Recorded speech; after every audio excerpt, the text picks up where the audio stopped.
Bonjour, mesdames et messieurs. Alors, chronique du jour 17. 17, c'était, Catherine? Hein? Le 17, c'était? Le départ de Banff pour quel honneur? Et on s'est levé un peu tard ce matin-là, grasse matinée, la première. Ce matin. Ouais. C'est encore meilleur.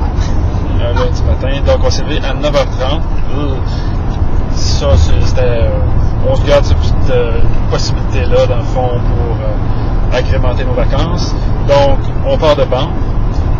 C'est une grosse journée de route qu'on a devant nous. On a plus de 600 km à faire. Puis là, on défait un peu de chemin parce qu'on doit repasser par Lake Louise pour ensuite traverser là, puis aller vers l'ouest. Donc, on part. Oui. Banff. On a une bonne journée de 500 à 600 km à faire. Oui, et là, on quitte l'Alberta pour rentrer en Colombie. Trafic. On s'est arrêté quelques fois pour prendre des photos. On s'est arrêté au Horseshoe, c'est quoi le nom? Je ne sais plus. Le col du cheval qui pète qui sent la cigarette. Quelque chose comme ça. Donc, on est arrêté là pour voir parce qu'il y a des trains qui passent à travers la montagne un peu. Ça a été fait dans les tunnels, c'est ça qui serpente à travers la montagne. Donc, il y en a qui entrent d'un côté, qui sortent de l'autre. Puis, on a arrêté quelques fois là, entre autres. Puis, d'autres endroits là, pour prendre quelques photos parce que c'était quand même assez spectaculaire. On s'est arrêté dîner à un endroit... Premier Tim Hortons qu'on a rencontré depuis longtemps. Oui, premier Tim Hortons qu'on a rencontré depuis longtemps. On a arrêté de chercher des muffins en fait. Puis on s'est fait un petit snack là, dans un parking pour reprendre la route ensuite. On s'est promené donc dans les montagnes. On se dirigeait vers Revelstoke. Revelstoke qui est aussi une ville de ski, là, puis une ville d'hiver vraiment. On a fait un arrêt en bordure d'un rocher parce qu'il y a comme plusieurs cascades d'eau là, qui coulent, puis on voulait se ramener de l'autre source des Rocheuses. Alors, on a tiré à la courte paille, il y a un brave qui a été nommé, puis quel est-il? C'est Papa donc Papa a enlevé ses souliers, il a enlevé ses bas, puis il a essayé de ramasser de l'autre source, ça n'a pas été un grand succès. À part son gilet tout mouillé, puis les cheveux aussi, tout ça, donc... Non, on va chiquer son gilet, là, puis ça va être neuf. Ouais, c'est ça, il y avait plus d'eau dans mon gilet. Mais la bonne nouvelle, c'est qu'il n'y avait pas moins d'eau dans la canisse d'eau qu'avant qu'on commence. Alors, on s'est pas appauvri. On s'est essuyé, on est reparti. Et qu'est-ce qu'on n'a pas trouvé sur notre route? Qu'est-ce qu'on a trouvé, Catherine? Des choux puants. Des méga choux puants. Le sentier de choux puants. Oui, donc c'était un arrêt, on peut dire touristique. Oui. Naturel, chronique nature. Donc, étant donné, il faut vous mettre en contexte, chez nous à Beaumont, pour ceux qui l'ignoraient encore, nous sommes bien pourvus en choux puants, dans la falaise derrière la maison. Et on pensait qu'on avait les plus gros choux puants. Ouais, c'est ça, nous autres, on était sûrs qu'on était les seuls à avoir ça, puis que, tu sais, grosse affaire, là. Et puis là, on a été émus quand on a vu le sentier de choux puants. On a dit, on ne peut pas passer sans s'arrêter. Alors, on arrête, on se munit d'appareils photo, parce que là, on a dit, s'il y en a ici, il faut les prendre en photo aussi. Alors, mais ce sont des méga choux puants, mesdames et messieurs. Il y a une feuille là, qui est à peu près grande comme mon doigt. Il y a une feuille qui doit mesurer là, presque 1 mètre. C'est vraiment là, assez impressionnant. Ça prend une telle compétition. Oui, et quel est le nom anglais du chou puant? Skunk cabbage. Donc, la laitue de la moufette, ou je sais pas, le traduire comme vous voulez.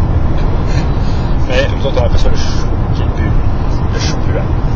Alors, on n'avait pas amené de pelle puante, donc on n'a pas pu en extraire, mais ce qu'on pensait, c'est avoir la grosseur, que ça nous prendrait peut-être au moins une pelle mécanique. Ouais, puis, on n'est pas sûr que les racines sont encore au Canada. Peut-être que oui, hein. J'ai eu une pensée, je me suis dit, je sais pas pourquoi les choux puants poussent tout le temps. C'est à cause qu'ils sont reliés aux choux puants de la Colombie, peut-être? Ouais, peut-être. C'est une théorie. Ça reste à vérifier. On se propose là, de travailler là-dessus. Voyage souterrain.